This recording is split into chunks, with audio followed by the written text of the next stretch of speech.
Greetings and salutations, friends. Character NPC back at the gaming table, finishing with the Invasion Leros playthrough. I started game turn 1 and went through all of the different phases, and I thought I would go ahead and go through game turn 2 because we hadn't really seen any combat yet, and there were some things that I could have done differently. I think I'm just going to go ahead and follow through, and we'll see some combat and probably some infiltration movement and close air support and these kinds of things that weren't included. Also, you can see the recovery of the convoy. I guess that's what I should do first, is recap what happened. So for the invasion turn, I chose Conf Group Ost, Convoy 2, here of Comp Group Ost, tried to come in through the western invasion zone. Here is the western invasion zone, and they were going to try to come up through these clear hex terrain here. There's a couple of objective hexes in here. So they were going to try to make their way through here somewhere, but they didn't even make it to the invasion hex because coastal artillery had sent them delayed back, and so they go to the reorganization box, and they sat here without another invasion zone marker for the rest of the turn. This happened during the recovery phase. But that's how these guys all got here. The next activation, actually the first one for game turn 1, turned out to be Conf Group West. Conf Group West sent in Convoy 4. They invaded here in the eastern invasion zone and made it with 1 step loss and 2 steps delayed. So this unit has come back reorganized. It will probably be met with some other units because I don't think I'll send them in yet. Kind of strategy thinking wise, this is a large enough convoy 7, to get in right away. Really, that's the bulk of the forces of the Ost Kampfgruppe. However, this convoy for Conf Group West is pretty small and minimal compared to the paratroop drop that could happen here.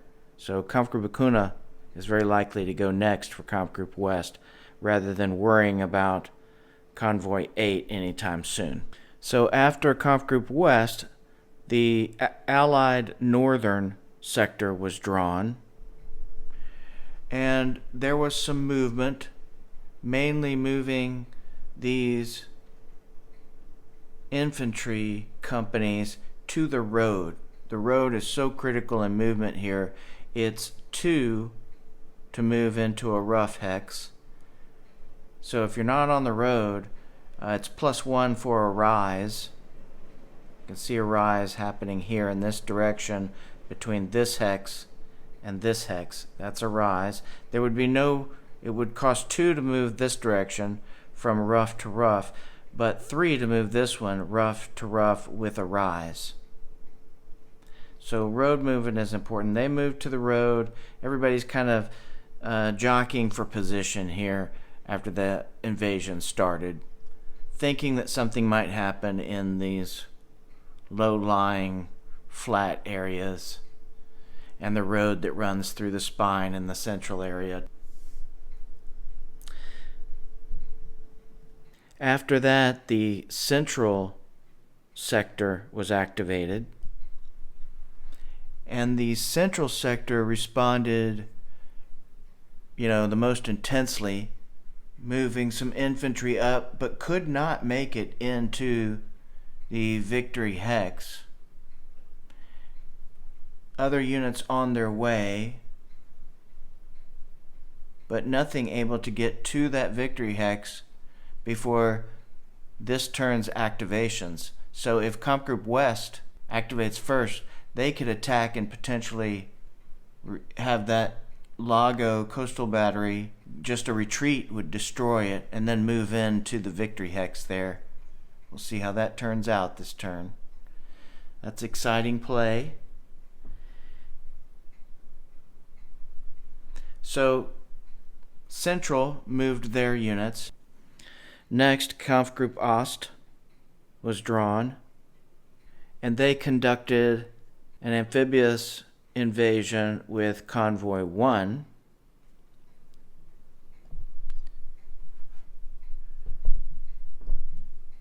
Which successfully landed here and did not attack. But the idea here was that Kampfgruppe Ost changed from trying to invade here into this clear area and instead attack here, driving up the road for these victory hexes. You can see how the roads are separated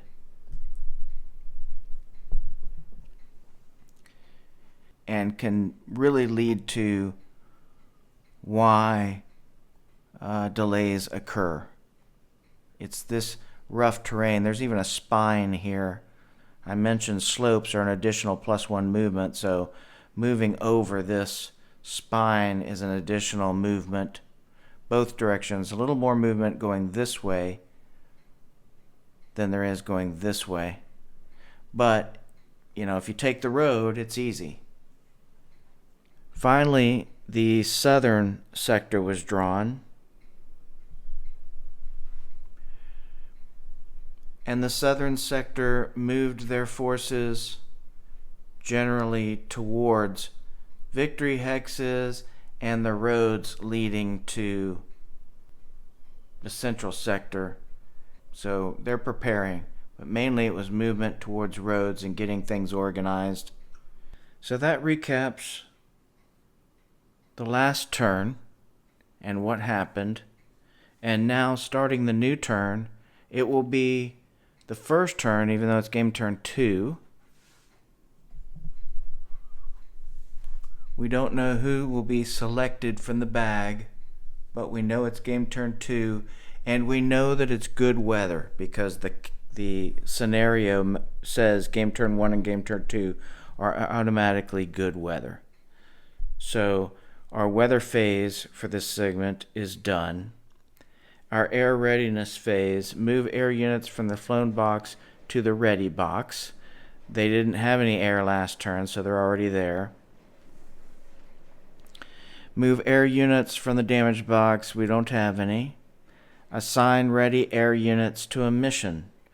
We know that because the scenario tells us in the special rules that Ju-88s cannot conduct close air support. So they will be bombardment because otherwise they're useless.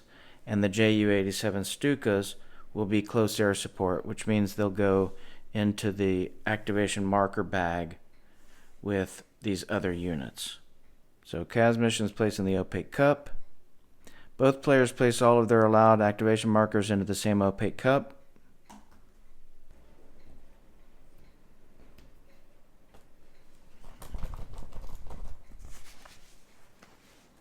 All right, everything is in the cup.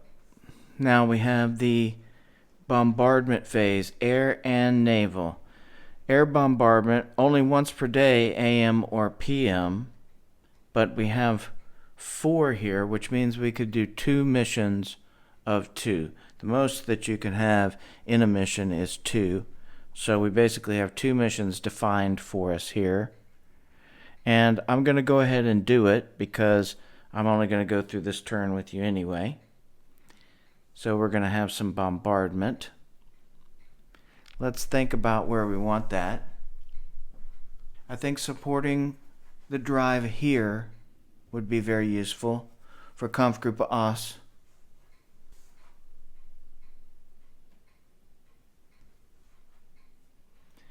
And additionally,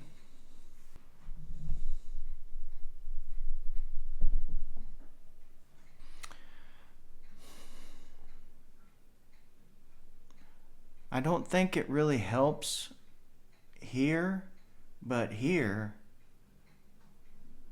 If we could delay these units,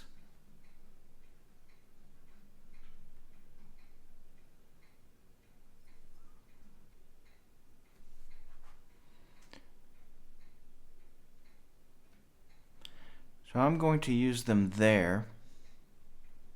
Strategic bombing.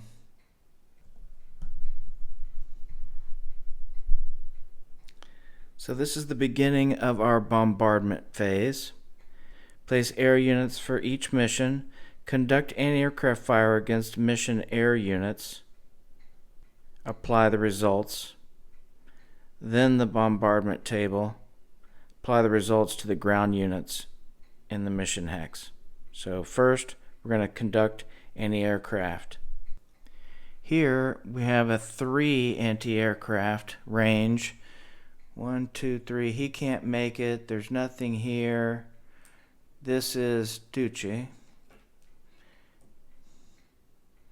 This is a new turn, so actually these guys should be uncrooked here. So we'll do that real quick.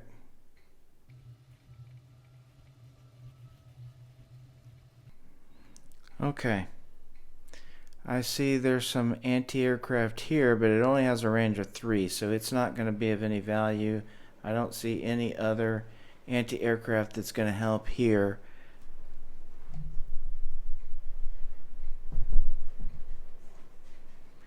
Over here, I just don't see any anti-aircraft. This is disrupted, so it can't help.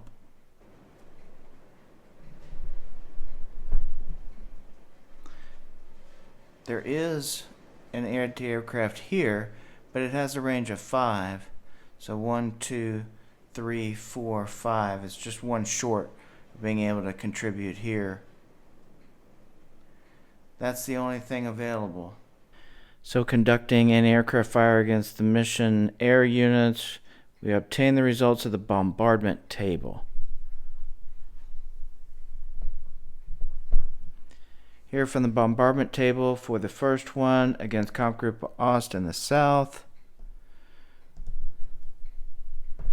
So for this one first, we have 10 versus these 2 units.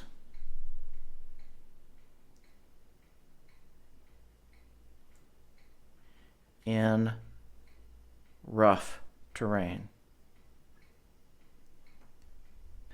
So we have 10 total fire strength. They're not overstacked. It's not an invasion zone box. Defending lead unit ER value. So their efficiency rating is a 5.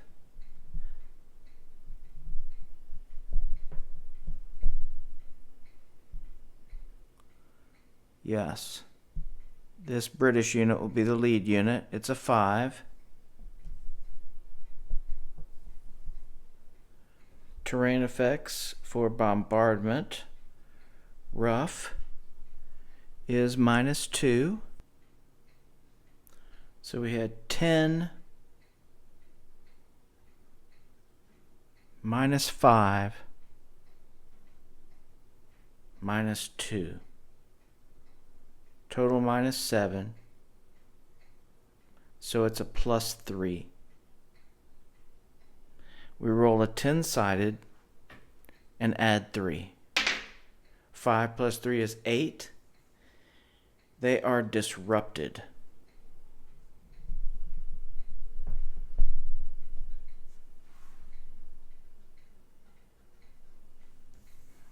So these units are now disrupted, and these Ju-88s are taken to the flown box. Obtain a result from the bombardment table. Apply the result to the ground units in the mission hex. Place used air units in the flown box.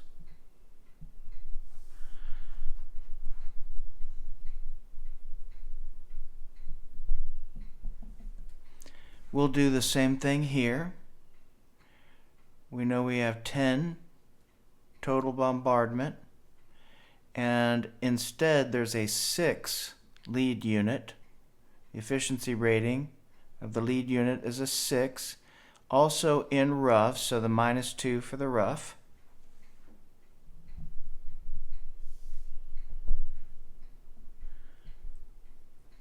So total fire strength 10. It's not overstacked. It's not an invasion zone box. Defender lead is a 6. So 10 minus 6 is 4. -2 for the train is a +2 total die roll modifier. We roll on the table +2. 4 plus 2 is 6. 6 or less, no effect. So in this case, we did not have the same result, sadly. It would have been nice to delay those guys.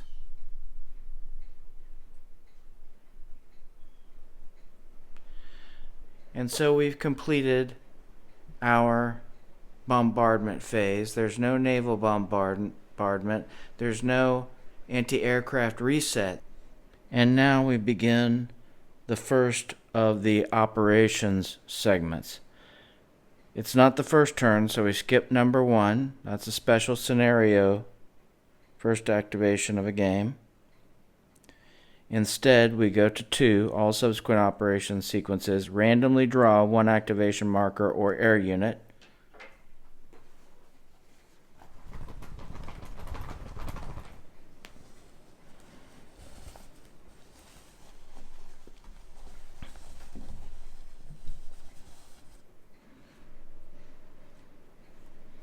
And I draw Southern.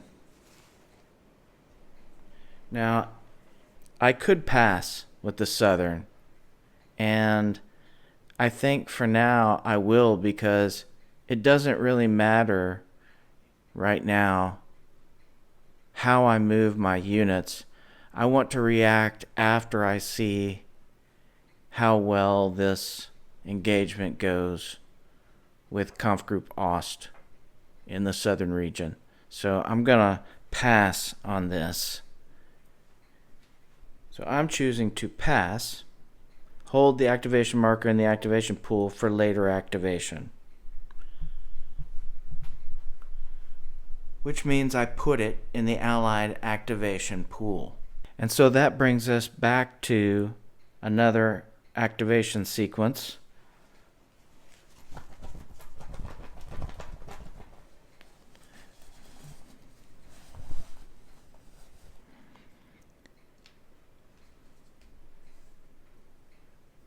And I draw Kampfgruppe West. Kampfgruppe West is going to pass in the hopes of getting some close air support.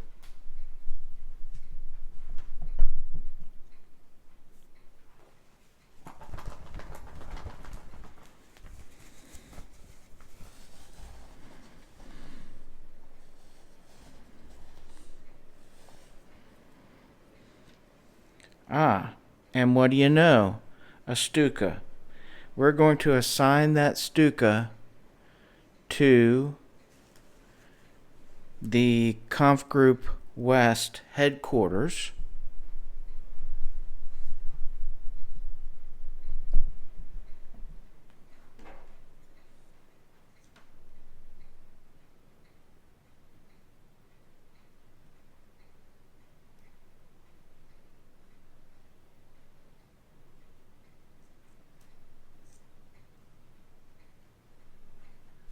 And that brings us back to another activation.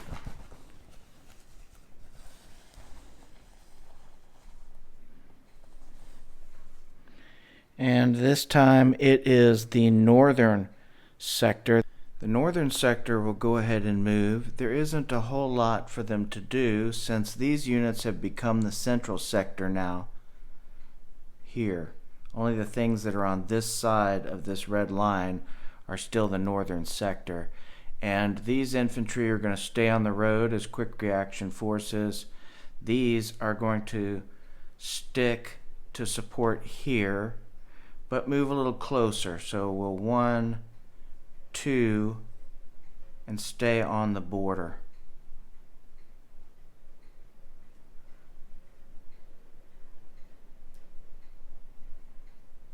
We'll move here.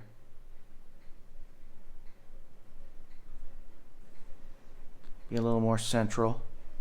And that is it. So now the northern sector has completed. Which brings us back to another activation marker.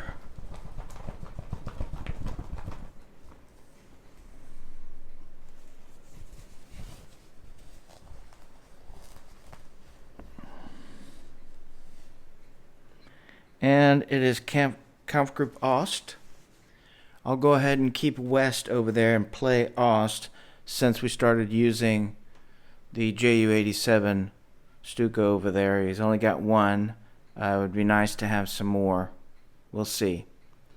So Kampfgruppe Ost has Convoy 7 that has been reorganized, and it is destined for the West invasion zone. We have quite a few units. In fact, more than a stack. 2, 4, 6, 8, 10, 12, 14. We have 14 stacking points. 2 stacks worth of infantry and engineers here. We're going to need to bring them in somewhere. And I don't know, I was thinking we would get them all in here. These guys can definitely move first. Yes, we're going to go through our invasion landing phase before movement's going to happen. But they'll be able to move, they won't be able to combat. They can use infiltration movement to move around within the zone of control of this stack of units. I think only one has... Okay, this guy is disrupted, so his efficiency is down, reduced by 2, so he's a 3 efficiency. And this one has the yellow band that shows he does not have zone of control. He would also have a 3 efficiency. So we can easily use infiltration movement to move here during the movement phase. And that would get some units here. The rest have to go somewhere. I don't want them over here because traveling across here is just going to take forever. Up here though, we have such a battle, we might as well use both stacks if that's what we're going to do instead of trying to force things here. So it's not really good circumstances, but I think that's what I'll do. It's going to be difficult enough to get victory hexes without worrying about whether we go up a road or over here. So I'm going to land with both of the stacks in front of these 2 clear hexes. So here and here for these 2 invasion zones. So we'll conduct an amphibious invasion in the west with the rest of Kampfgruppe Ost split into 2 stacks here and here. That will be our objective. 1, 2, 3, 4, 5, 6, 7, 8, 9. 8 or 9. We can just barely support them with air. The headquarters will be here. It can be done, but it's difficult for next turn. Just weighing all the options. Okay, so that brings us to the naval transport phase. When a formation's convoy is activated, reveal its invasion zone. We did that. Move units either to an invasion box or delayed box. We don't do that in this one because they are in the reorganization box. We resolve the convoy arrival table. However, to use the convoy arrival table, because the die roll modifiers host artillery points fired at the convoy, you need to look at the coastal artillery chart. And for Leros, in the western invasion zone, it's Farinita, Duce, and San Giorgio. San Giorgio is here, and can fire.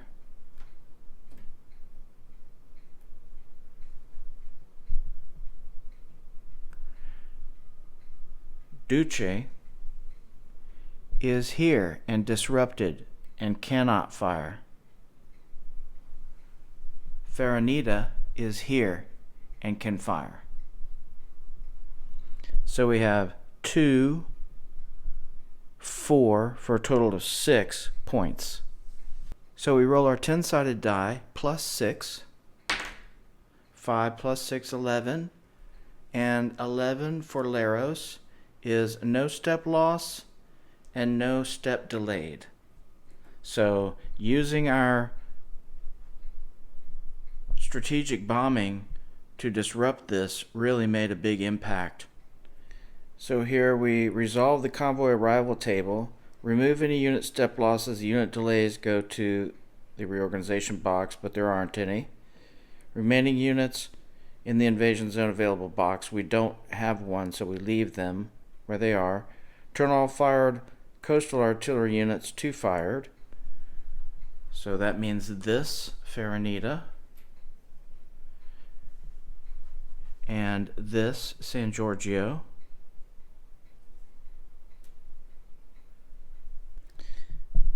We do not have a airborne operation, so we don't have any drift combat. We move on to the movement phase. Conduct ground unit movement for all units. Infiltration movement is allowed. And then the unit paradrop and the amphibious invasion placement. So first, let's do our infiltration movement, because I'd still like to get onto that rise there. So what we would do is we would check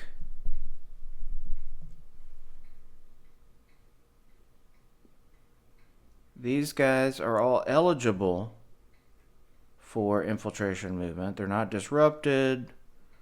There are all these infantry units with a 7. They all have a 7. Except this headquarters. Headquarters is staying here with this beachhead. And so will this engineer. No.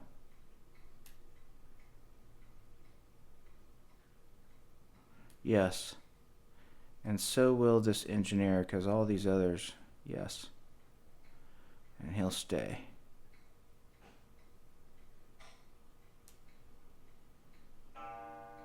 Okay.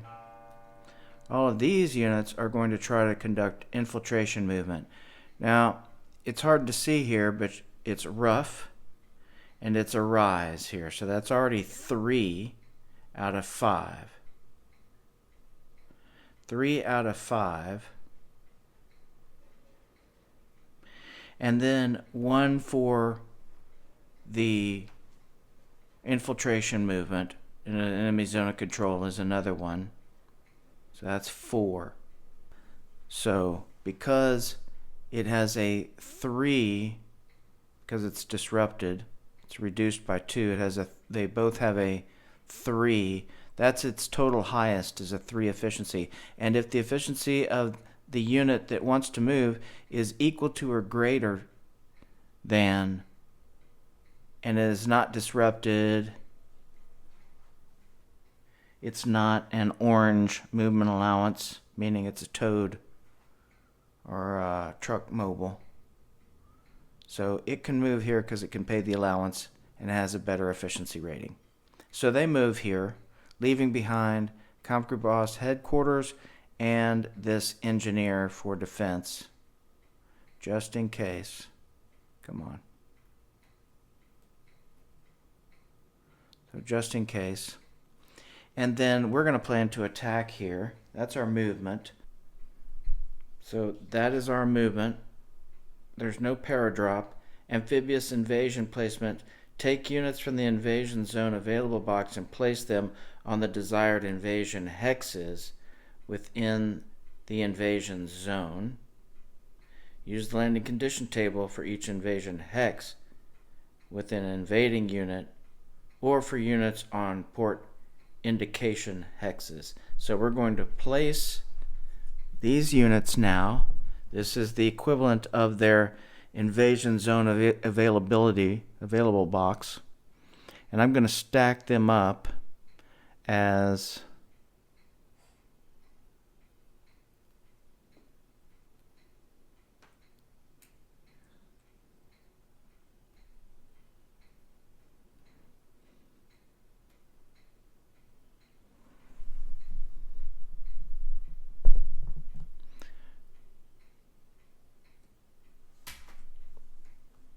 oops.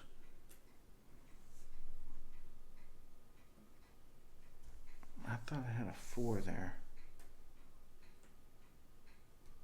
Didn't I?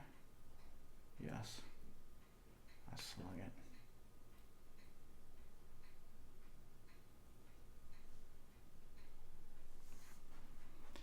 Okay. So we're going to try to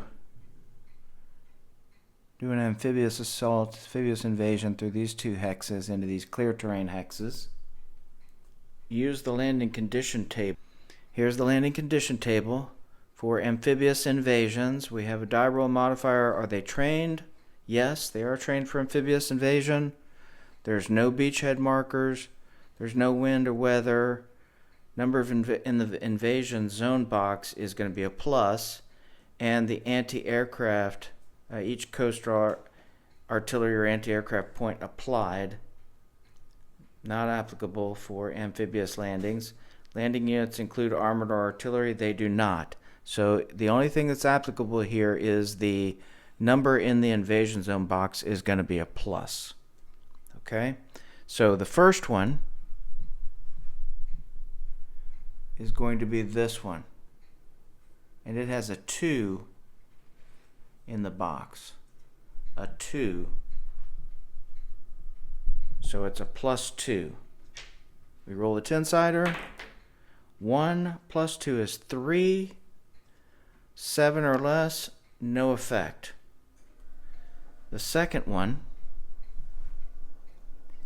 here is a 1.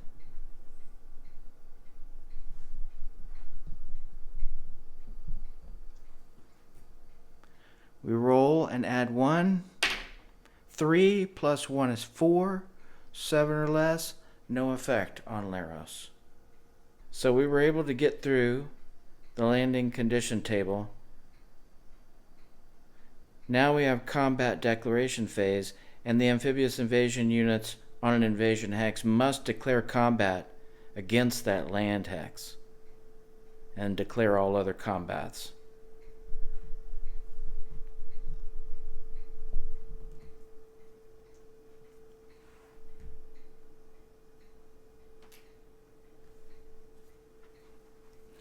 So first off, we know we have to conduct attacks here and here because that's where the arrows point to for our landings.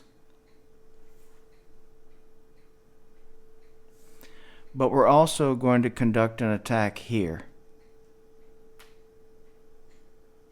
We need to clear out this roadway so that we can run forces up to this victory hex and then the one beyond. So we've just done combat declarations. Next we would do bombardment. There's not going to be any air because the only close air support is sitting up here with Conf Group West. So no air between these units. The Allied, though, can use some bombardment. And in this case, with this being an amphibious invasion, you can see on the artillery capability chart that light anti-air can be used against an amphibious invasion, yes. and it uses the bombardment table as its roll, and it gets flipped over. AA, not heavy AA, but light anti-aircraft. Yes, and yes, using the bombardment table. So the Allied is going to conduct some bombardment. Against here, we have this coastal artillery unit with a 2, but also there's a composite force artillery unit here from the central. In this scenario, I think maybe in all scenarios, I'm not positive about that, but I know in this scenario, I can activate other sectors' artillery and have it fire during a turn. So I'm going to activate this unit, and it's going to combine its artillery, has a range of 15. It's going to combine with this artillery to attack this, try a spoiling attack here. Actually, it'd be better to do it against the headquarters. I can't do anything about... No, I'll see if I can't stick with this. Maybe we'll be able to disrupt them, and that will prevent them from conducting the attack or something. We'll see. Okay. Yeah, because there's still a 7 efficiency there. So we have a combined total of 4 and 2 is 6 bombardment.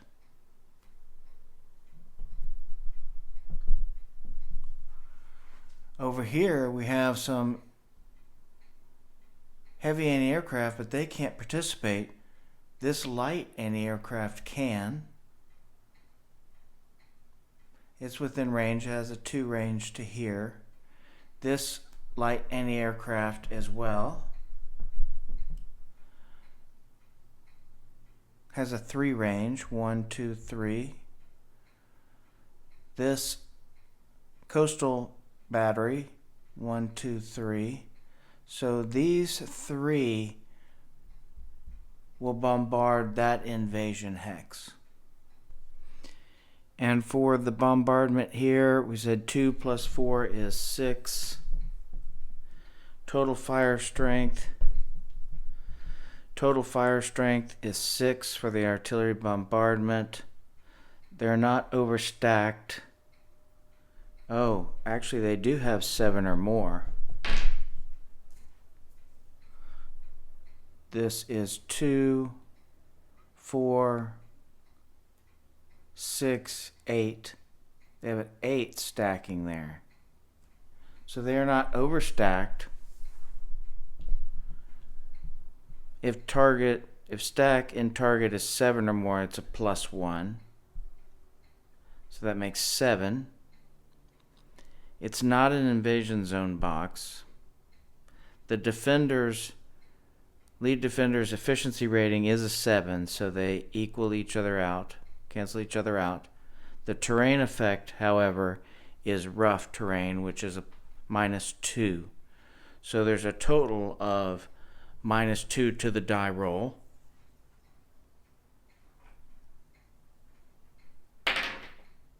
Three minus 2 is a 1, so nothing happens. And everything is flipped. The anti-aircraft as well as any artillery, those are all flipped.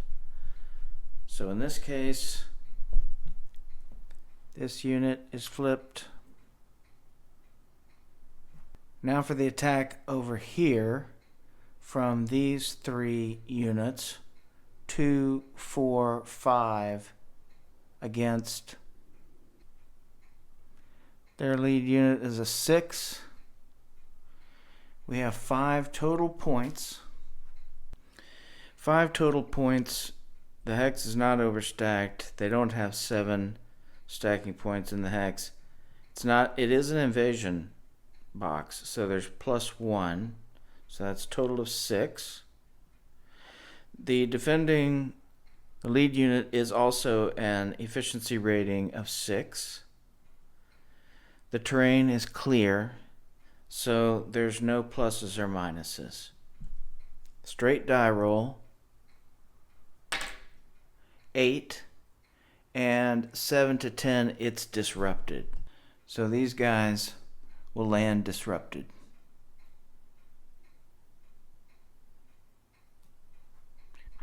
And all these units will be flipped to fired.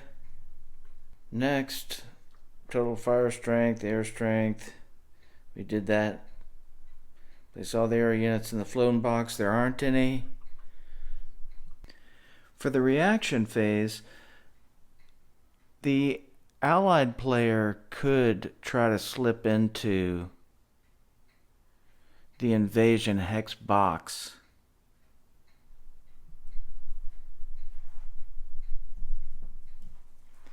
Here, these guys are eligible to move in here. So let's see if they can pass an efficiency check. They have a 6. This would seem like a good time to spend this 1 point, so administrative point here from the headquarters, and give him a +1. So now his efficiency check is a 7 or lower. 7 or lower. Nope. A 10. So he did not get it. So his reaction did not allow him to move in. Now we conduct the combat phase. The active player resolves the declared combats in the order he chooses. And both players choose the lead unit. The active player decides on combat coordination or not.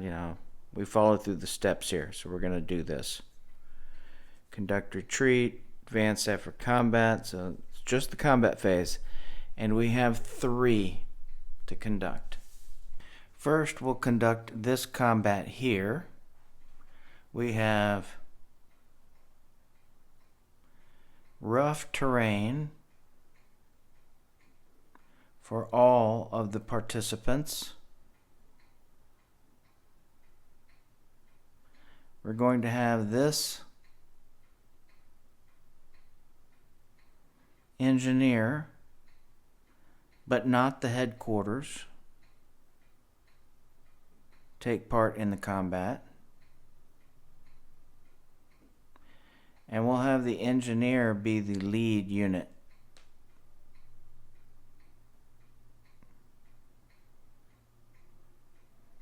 So we have 3, 6,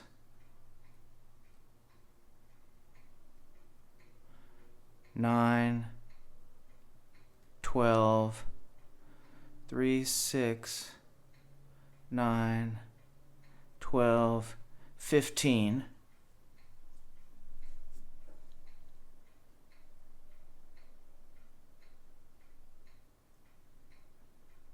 Against these disrupted units.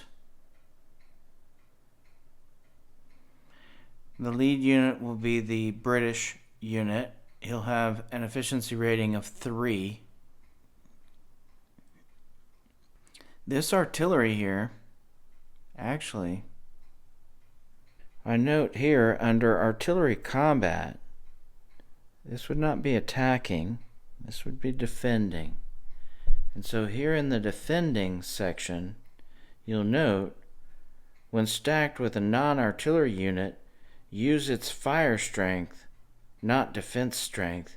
Use its defense strength if it is already fired or disrupted. Oh, it is in this case disrupted. Otherwise, this would be using its attack strength as its defense strength because it's stacked with this infantry unit. So it would have a 6 instead of a 2. But as a disrupted unit, and they're both disrupted, so they have a total of 5 defense and a 3 efficiency rating. So we're using an efficiency rating of 7, so we have a difference of 4. So let's recap. We have rough terrain, -1. We have a rise, -1. We have 15 attack versus 5 defense. So 3-to-1 odds with an efficiency rating difference of 4. Removing the -2, that gives a total of +2 die roll modifiers. So 3-to-1 with a +2 die roll modifier. 3-to-1 +2. 4 + 2 is a 6. 6 is Defender Retreat.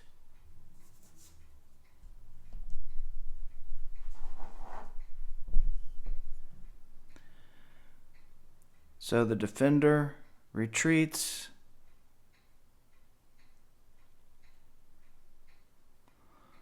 One,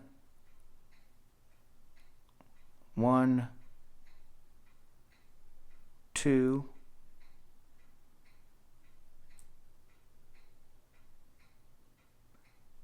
The Duce Coastal Artillery Battery is destroyed. I placed it on the setup card. This unit is still disrupted.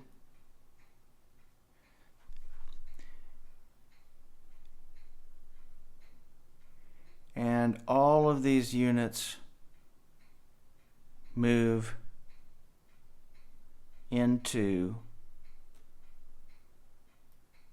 all of these units advance 2, 4, 6, 8. Yes. Next up, we have this attack here. With no bombardment or any other circumstances for interruption, it's really just a 1 with the option. I guess this guy could have tried to move in here. This one failed. This one didn't try. I'll go ahead and give him a chance. He just needs to pass an efficiency rating check.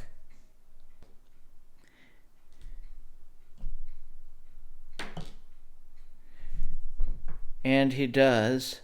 So during the reaction phase, he would have had an opportunity to do this. I'm just rolling it now. It's a little bit after the fact.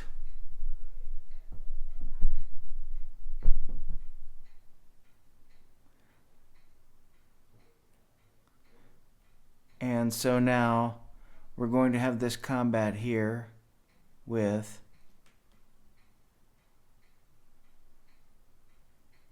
these 2 units. Clear terrain. They have an 8 efficiency rating. Best we have is a 6, is a 7. We'll use this guy. And we have 3, 5, 6, 7, 8, 9. We have a 9 versus their 2. 4-to-1 -1. 8 -1 is 7. 7 at 4-to-1. Defender, retreat, and disrupted.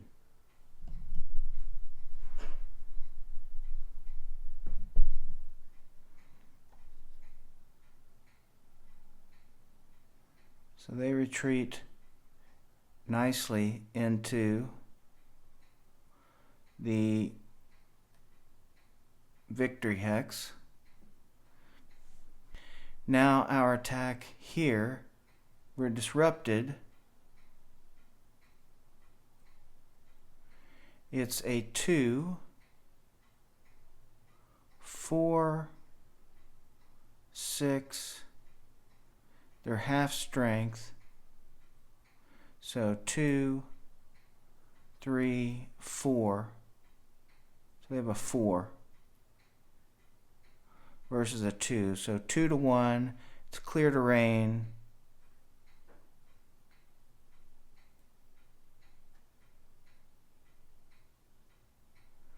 Two to one with a +3 differential, efficiency rating differential. So 2 to 1 +3. 2 to 1 +3 is a 7. 2 to 1 +3 is Defender Retreat.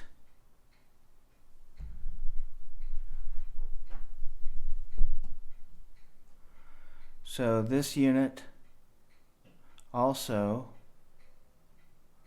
1, 2, 3, 4, 5, 6, 7. He'll retreat back to here as well. That was the active player resolving declared combat. We went through each of the declared combats. And advance after combat isn't done in this case yet, except for the Conf Group OS, which we did. The invasion, the amphibious invasion units that are unopposed move onto the coastal hex, and units placed on a port indication hex move onto the port. So that's what we're doing now.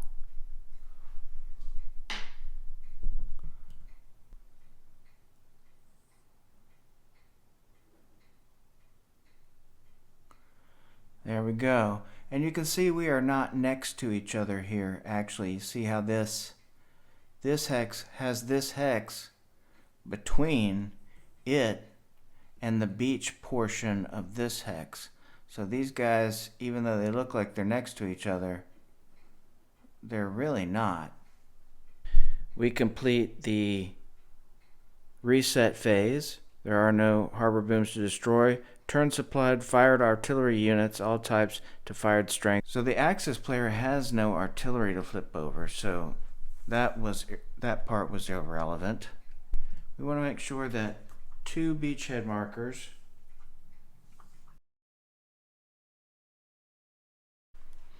So we placed our beachhead markers.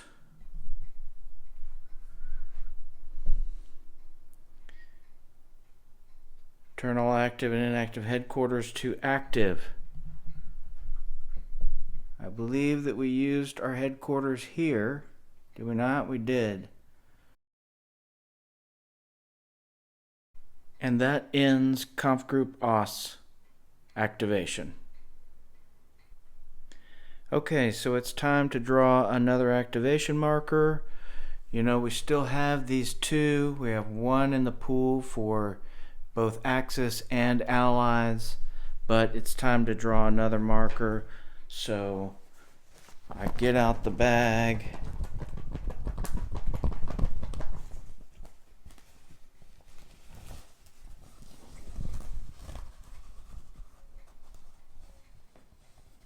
And I pull the central activation. Uh-oh. And I think what central wants to do is to bung up this victory hex here that the Axis are hoping to take. Those retreats already did pretty well with securing this one. And they're not going to have an easy time slugging it out through here to another victory hex. I don't think they're going to want to slug it out through here, so this one's done up pretty good. I think this is where we should be looking. And we definitely want to go ahead and move up the road into the victory hex here with these 2 units.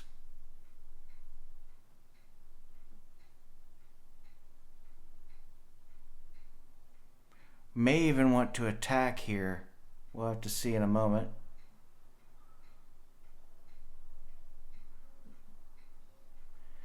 This puts us at 1, 3, 5, This would be 7.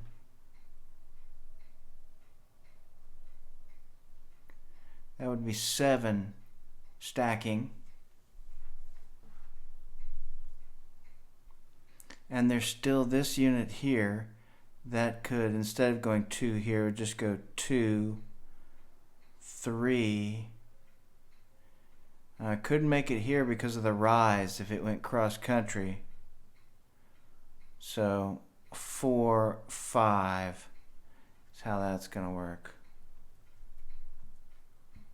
Wow. The sequence of activations is really important. Over here, these are now central units. 1, 2, 3. No. Instead of moving here for 3, we'll move here for 3. 4, 5.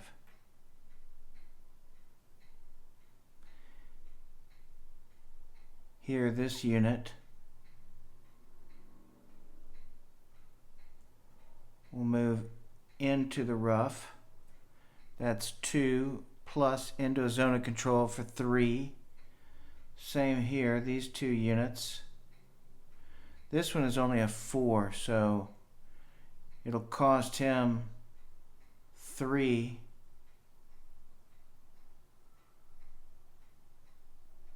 Same here.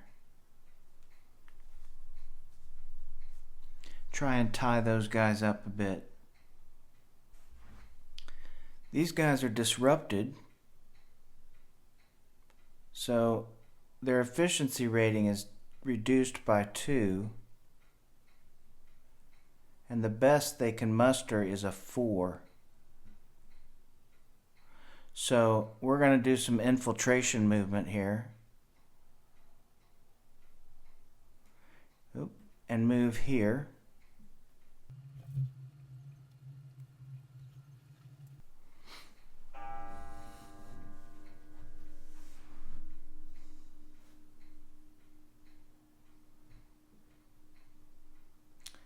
We'll move here. Wait. 1, 2.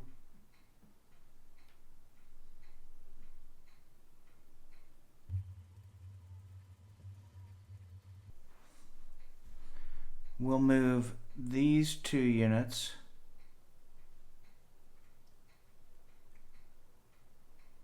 both of these here to the clear, and then use infiltration movement to pay the remainder here.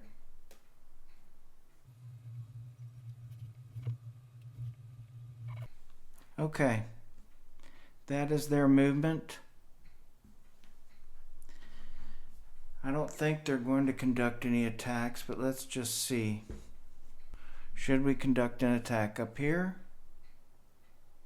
2, 5, there's 6. So in attack, this would be allowed to use its attack strength, but there would be a need for combat coordination, so I'm not going to include them. 3, 6, 7, 8. And there's 1, 2, 3. Wow. Okay. Never mind. 6, 7, 8, 9.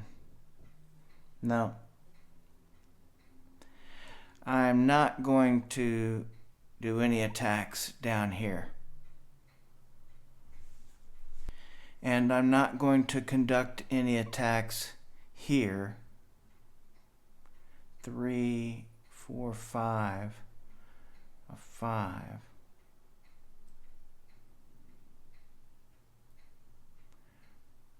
Three, yes. No. I'm not going to conduct any attacks there either. Now that we're not going to conduct any bombardments or any combats, there's no reaction because there's no combats. We get to the end here with the reset phase for Central. No harbor booms destroyed, but we're going to turn our supplied fired artillery units over to their unfired strength. So we're going to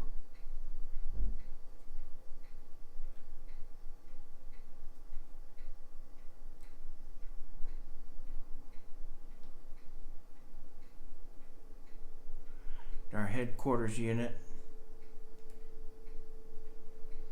becomes available again.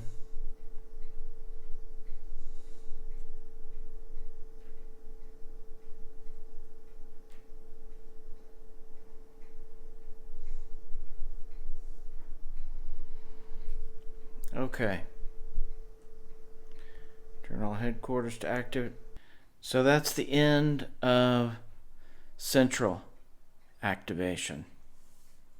And since that was the end of the last activation, it's time for another activation draw.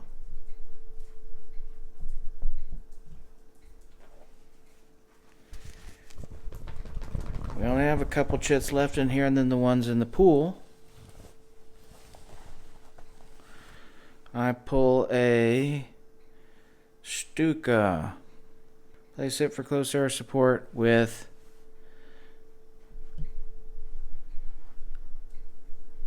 Conf Group West.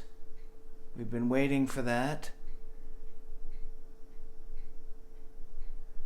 Waiting here in the activation pool for that close air support to happen, which leaves us back at another activation phase because there's nothing else to go through.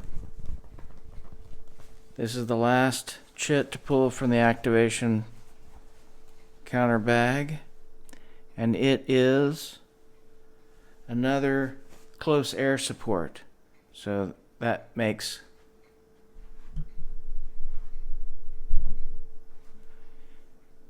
three total for Conf Group West, which leaves these two chits here in the activation pool, and we don't have anything else to pull from the bag, so we're going to take these two as the last remaining ones, and we're going to put them in the bag.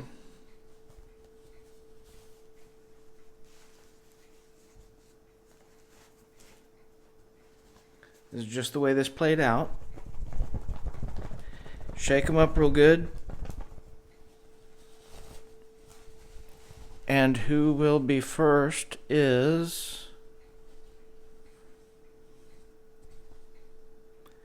Southern. So what we have going on in the Southern is movement toward the roads, but also a reaction to this invasion from the west. I think I should move these guys. Definitely want to move these Italian units because they'll be better organized together. So let's start there. We'll take these guys, and there's a road through here.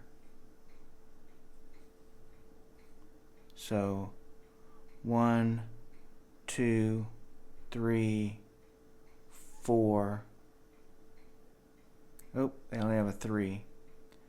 So they move to here.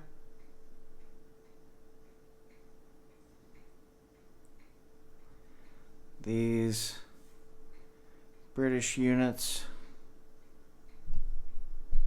over here will go ahead and move up the road a little bit. It's only 1 to move here, so 1, 2, 3, 4, 5.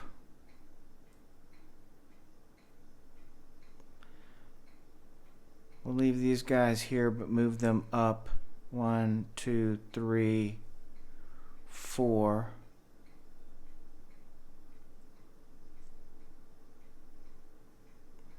These guys should move towards the road. 1, 2,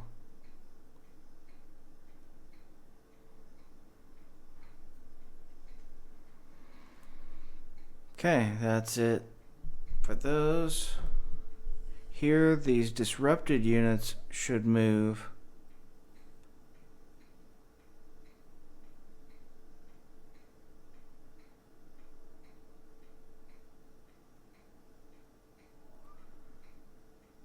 We'll move them here to block things up and have this guy move in with them.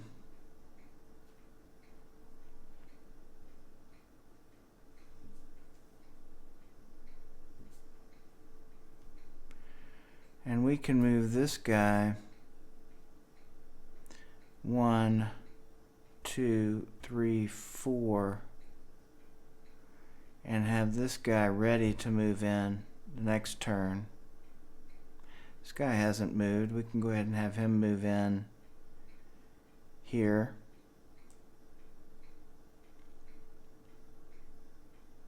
And we'll have these engineers move in as well. Alright, so we have beginnings of a force coming down to defend. No attacks though, so southern sector is now moving on past its movement phase. No combat to declare, no bombardment to declare or conduct.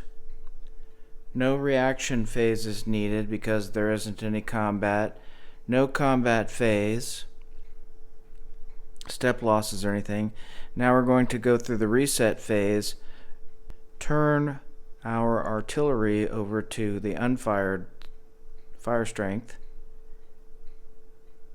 and headquarters if there are any, but I don't think that there are. So this one, San Giorgio.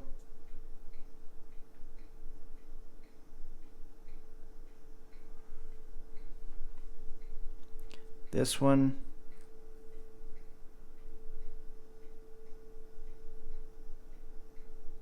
Okay, and so that is it. We've completed the reset phase, and it's time to pull another activation. We know what that activation is going to be because there's only one left. There's no real need to shake up the bag. It will be Conf Group West.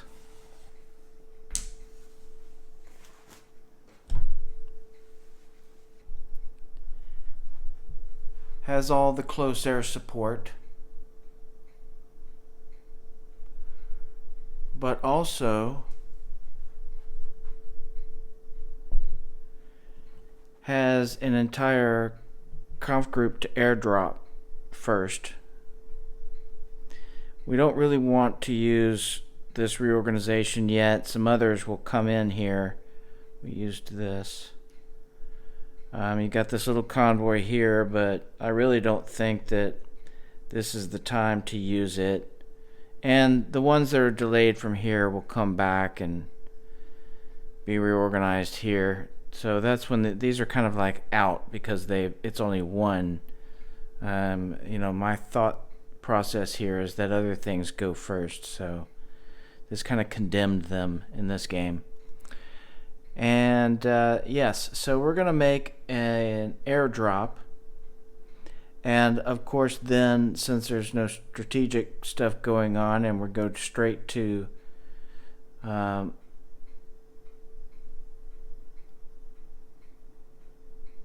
since we go straight to the ground sequence, air operations phase would be first for Conf Group West. We're going to place our airhead and our drop marker. First, our airhead. We're looking for a quick win, so let's try something where we hit this. This is a Southern Victory hex for this particular scenario. They're already disrupted. and he has a 2. So let's try and land on these guys, and maybe we'll just get lucky and land on top, or maybe we can land here. Yeah, let's try and land here.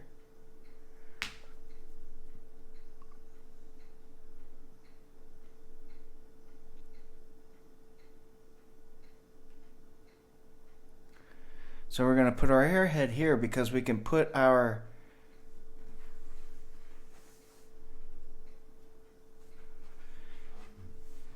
now we can place our drop hex within 4 hexes, and we'll have units here that can come and defend this airhead and give us support and supply here. So you know, it might make more sense for me to drop it here and try and help in this attack, but this is a sudden victory, so I'm going to put the drop hex here. We want to land, even if it turns out to be disrupted, on top of this victory hex. So I place it here.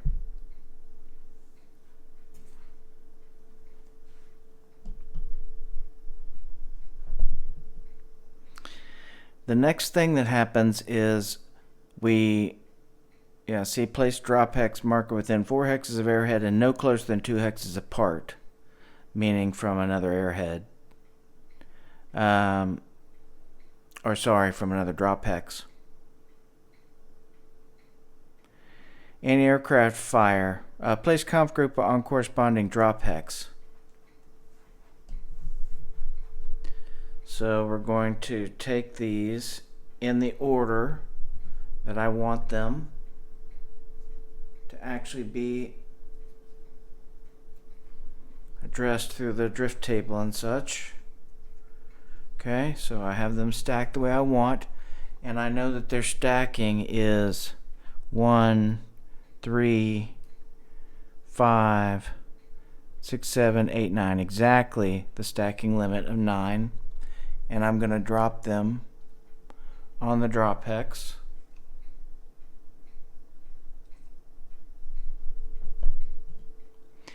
Now the next thing that happens is the anti-aircraft fire. Conduct once against each Kampfgruppe.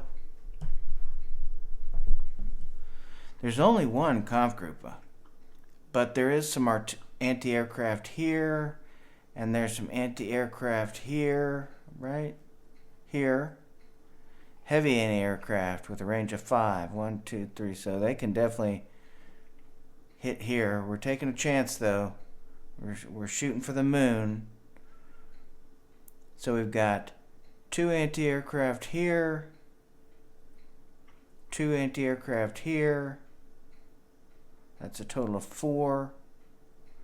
This is disrupted 4. This one down here you can't see, is too far away, unfortunately. This one, everything over here is too far away.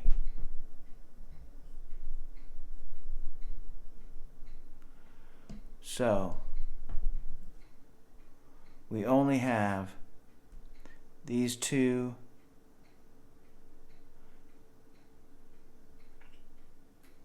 and these 2. And so we have our 4 points of anti-aircraft. We're going to roll on this chart.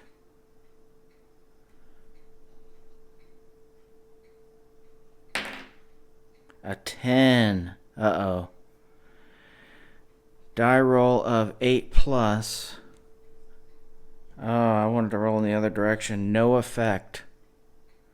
Wow. If I had rolled low, I could have had them 1 unit to the flown box, 2 units to the flown box. Wow. Yeah. Nope. That didn't work for us. And with that done, that was our anti-aircraft. Decide on using drift table A or B. It has to be table B. And we're going to conduct our drift once for each Kampfgruppe using the drift diagram. So here we have the drift diagram, and we have a drop hex modifier here. +1 if drop hex is enemy occupied, and it is, so there's a +1, and +1 for each anti-aircraft unit firing against this Kampfgruppe, and there were 2 units. So +3 total.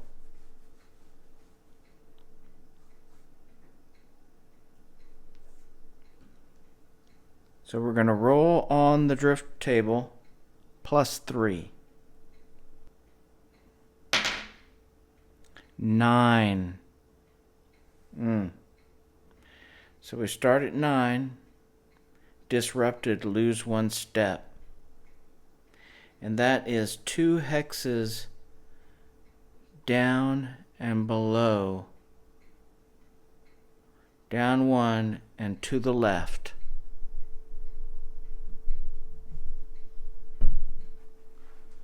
Down 1 and to the left. So here. And he takes a step loss.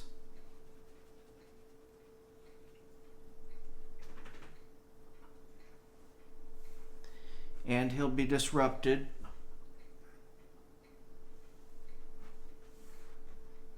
He'll be disrupted because he landed in the rough. The next one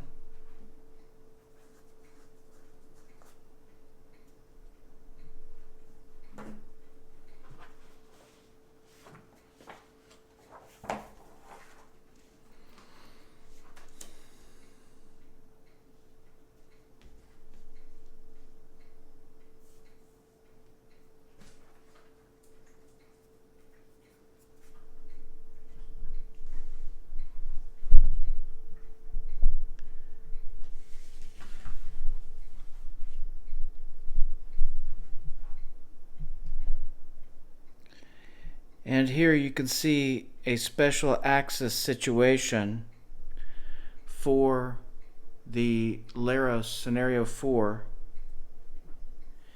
is that beyond the paradrop using drift table B for both Kampfgruppes, they drop complete. Do not drop them into multiple hexes.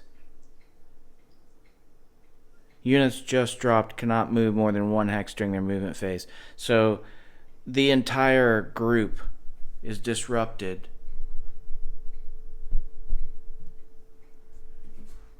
And lands here.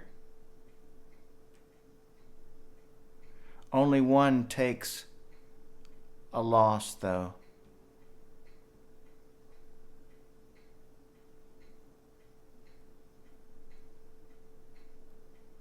A step loss. So I thought that we would have some drift combat, but because of this scenario, we ended up landing in an open hex. We can move 1, and we may want to. Let's see. If we move 1, we could go ahead and still attack the hex. But we would have to use infiltration movement, and disrupted, our infiltration is a are going to try for infiltration movement here so that we can attack that victory hex. They all have a 5, and they can all move the 1 hex.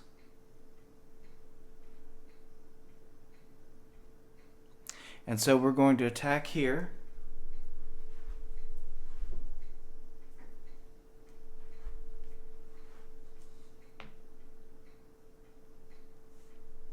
And we're going to use 2 of these Stukas as close air support. And we'll use 1 of them here. We'll conduct an attack here. I don't think it'll be pretty. Actually, what do I have? Let me see. 10, 11, 12. And they have 3, 6, 9. No, we're not going to do it.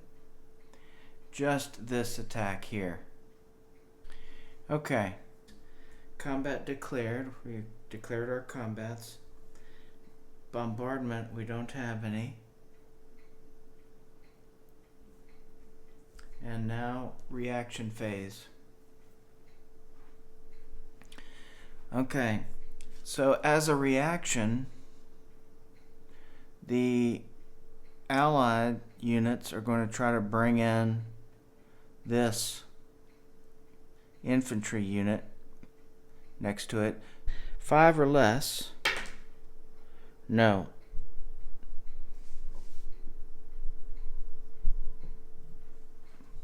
So since he doesn't make it in,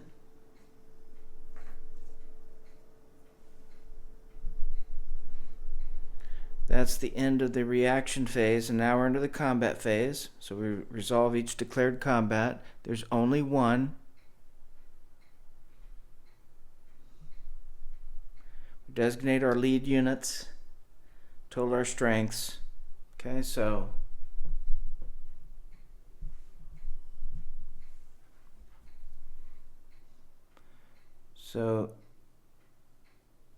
the lead unit here is this top one, and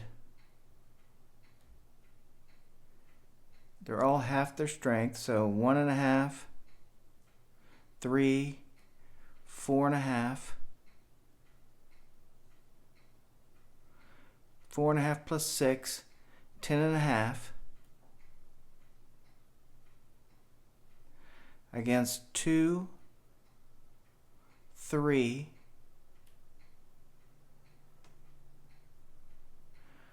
with a -2 because of the rise here and the rough terrain. So 3-to-1 odds with our difference in efficiencies. This is dropped by 2, is a 1. So it's 5-to-4. So it'd be a +1. 3-to-1 odds, +1, -2 for terrain and the rise, makes a total of -1. 3-to-1, -1, need to roll high. 7 makes it a 6. 3-to-1 at a 6 is defender retreat.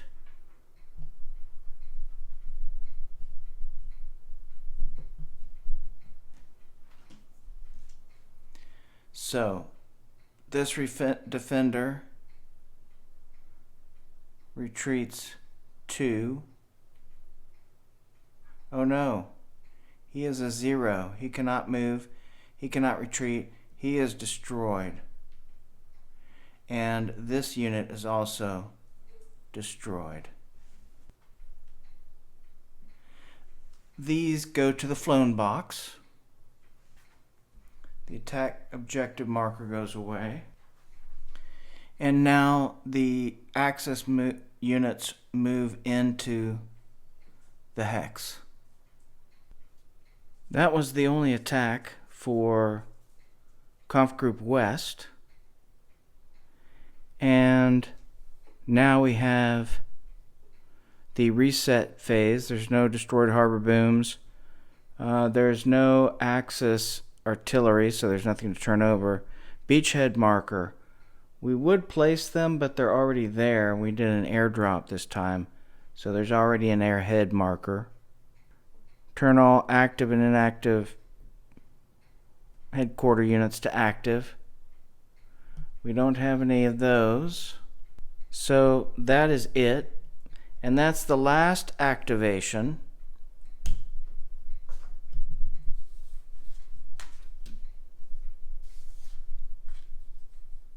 Since that's the last activation, we have the reorganization segment for both players. Status, supply status. We're good with supply. We've got Allied are all in supply. There's no doubt about Allied being in supply. They are in supply. The Axis player is in supply if they can track back to a beachhead. There's one here. There's one in each of these hexes here. There's the airhead here for these units. There's a beachhead marker here. So the Axis are all in supply as well.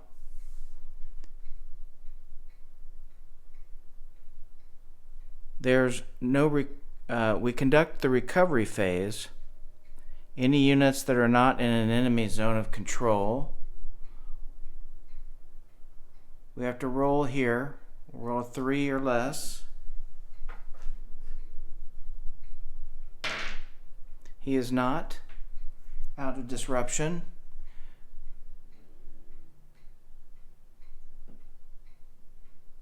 A 7 here. Oop. Yes. His disruption is removed. And here we have a 6. Yes. So we remove this disruption as well. Remove enemy occupied airheads, beachheads, there aren't any. Place airhead beachhead markers, there aren't any to place. Remove air units from headquarters.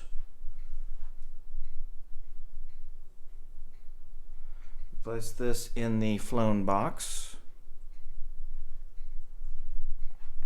And that drop hex marker should be gone. Take care of that later.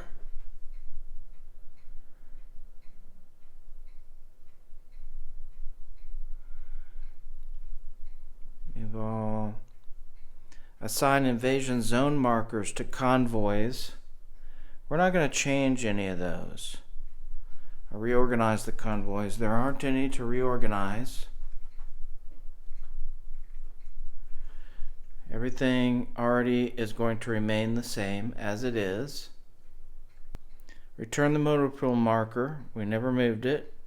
Turn all supplied fired artillery and AA units to active. I believe that there is one. Yes, there is one here. It needs to be turned.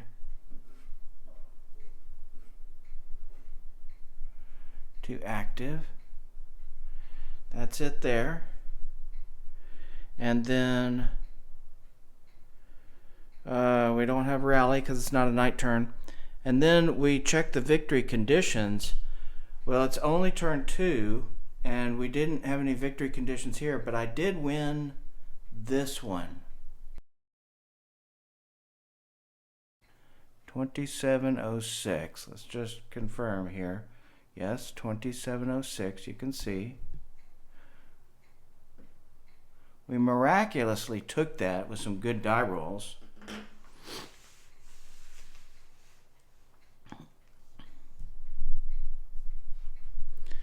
And you can see here, the Axis player wins scenario 4 immediately at the end of any turn by controlling Leros hex 2706. So because, the activation pulls were okay for the Allied, but failing this efficiency check to have a reaction and move into here, plus the die roll that I had, while these guys were disrupted, it didn't say anything about not being able to attack with disrupted units. They were just all halved, and I was still able to get odds. Even though this is a rough with a rise, you can see the rise is going up into here.